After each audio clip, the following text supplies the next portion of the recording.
Ladies and gentlemen, welcome to the first ever Jay Stevens podcast. I can't thank you enough for tuning in. It's currently like 9:30 in the morning, and I'm still yet to get out of bed. So we're gonna see how well my brain can um, flow, and we're gonna see what we can do here. So first of all, I'd like to thank you guys so much for tuning in, and just say how appreciative I am that you've taken the time just to come check this out. I know it was kind of out of the blue, but radio and broadcasting is kind of my dream, so I think starting a podcast would help me work out some of the, um, I don't know, work out how to be better at that. So, um, today I would like to take a minute and talk about a couple of topics that several people suggested to me through my Instagram story. And if you're not already following me on Instagram, it's j.stevens12. Go check me out, drop a follow. You know, we on that road to 700, which isn't a lot, but like, you know. So, one of the topics that I had was quarantine life. And so basically, what happens on a daily for me, I wake up, I lay in bed for about 20 minutes, 30 minutes, watch YouTube, scroll through TikTok, scroll through Instagram, all those kind of things.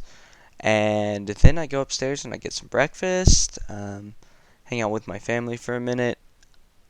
The little ones, while I'm at my dad's, they're running around early in the morning, so that's always something to wake up to. The stomps, the screams from upstairs above my head. Other than that, I mean, I go to work. I sit down, play some video games. Quarantine life has been kind of slow, and I think a lot of people are going through the same thing. We're just kind of going through the motions at this point, doing what we got to do to help get through this virus, this pandemic. Um, and I, for one, think that the majority of us are doing a pretty decent job. We've got to continue to um, avoid going out as much as possible. And yes, I know I go work at Chick-fil-A and I'm out in front of hundreds of people a day. But one of those things is I feel like that we've taken a lot of necessary precautions to help prevent the spread. And, I can't help that I was deemed an essential worker, and I got to make money. So that is something indeed. But some of the precautions, we have to wear gloves, change them every 30 minutes. We're not allowed to take cards. We're supposed to hold out our card swipes so that we can let guests swipe their cards, so we're not touching a bunch of people's cards. We've got face masks that aren't yet required, but I have a feeling that they're going to be required soon. Um, and yeah, we're working on keeping our distance when handing food, drinks, things like that. Um, and working on staying as far apart as we possibly can in the workspace environment. Um, which I think that our owner has taken a lot of really good precautions and measures to keep not only us but the guests safe. So if you're looking for food, come on down to Chick-fil-A. We'll serve you. And then again at home, I just kind of play video games, talk to my friends on the Xbox, and yeah, it's been really weird. Um, Missing out on the rest of school and whatnot. I can't say that I'm entirely upset and that I wasn't even before I knew we were going to get a graduation and all the other things that were missing during this time. The only thing that I was really upset about is missing the kids that I mentor and the kids that I am a student teacher for at Cole Mountain. Um, through the teaching program at the high school, I got to meet a lot of really interesting, fun, loving kids, and they were like some of the coolest people that I've ever met. So that was kind of a bummer to me, and that was really the main thing that upset me about having to completely miss out the rest of the school year. Um, but other than that, we've got to do what we've got to do, and at this point, it is what it is. Um, we just got to follow direction and try and everybody do their part to stop the spread of the virus, and we just got to do what we can to continue to help each other out and help ourselves out. So something that I did during quarantine, actually, I did this a couple of days ago. I sat down and I recorded a audio, like a voice memo, and just talked about how I was feeling about the entire situation, what I thought, my feelings, and all those kinds of things. And it ended up being like a 15-minute long voice memo that I emailed to myself. And I can't remember what exactly I labeled it, but the goal is for me to come back in 10 years from now, be almost 28, birthday 2 weeks from yesterday, let's go, and 2030, come back and listen to what all I felt, thought, and all that kind of stuff during this pandemic. So I think that's a really cool thing to do, is keep some sort of a journal about what's going on. My choice was to do an audio journal about that day in particular. I may or may not do a couple more.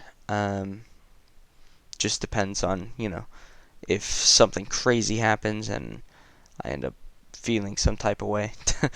um, but yeah, I do think that is a good thing to do if you've got negative feelings about this entire situation.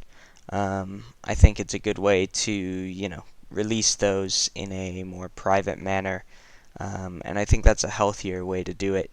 If you go in and, uh, release those kinds of things, to yourself, where you can go back and get closure on those, delete them later whenever you're over it.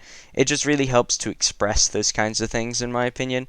And if you express them, to yourself, you're not going to hurt anybody else. Not that expressing your negativity about the coronavirus pandemic could hurt anybody else, but if we spread more positivity, I think it's going to make things a little bit easier on everybody else. So if we make an effort to, spread positivity across social media, not just during this time, but during all times. I feel like that it can get a, better, I don't know, it can give social media a better outlook. I don't know, a better image of social media itself, because I feel like it's got a really negative image.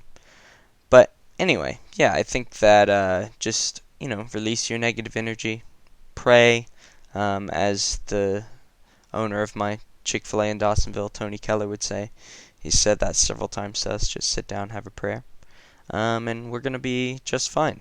So, yeah, I touched on a couple of things there. So I'd like to move on to some other kinds of stories, I guess some more lighthearted kinds of things. So, in addition to working at Chick-fil-A, I've also worked at the Amerisbank Amphitheater in the past, and I hope to, again this season, whenever we're able to come back to that. I hope we do, because it's an amazing job, and I love what I do there. Well, sometimes.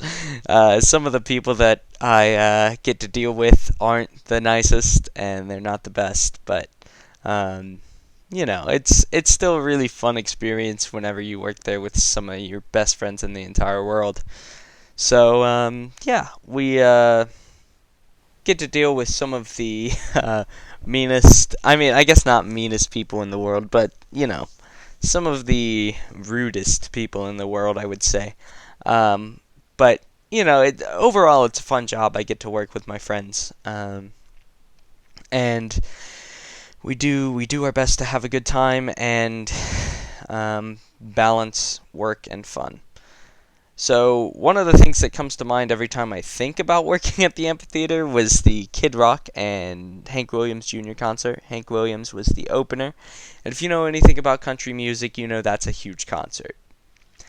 And everybody on the way in was drunk, and that's except the people driving, of course, but everybody that they were in the car with them was hammered. So there's this big party bus in the back of our A lot, which is our biggest lot for parking. And as we're filling up the lot, we're getting closer and closer to this party bus. So this lady from the party bus comes up to me and she's asking me how to get to the venue. I'm directing her to the venue, and she pinches my cheeks and tells me how cute I am, and then proceeds to creepily ask me how much I love Hank Williams Jr. I just reply with yes, ma'am. Yes, ma'am. And I think the weirdest part about this is 10 minutes later, I had moved to a completely different spot to start parking more cars along in a parallel manner. Um, and she comes up to me again, hugs me, just drapes her arms around me, and is kind of like using me to stand up in a way. And then she kisses me and tells me that she loves me. And I was just sitting there kind of like, what just happened to me?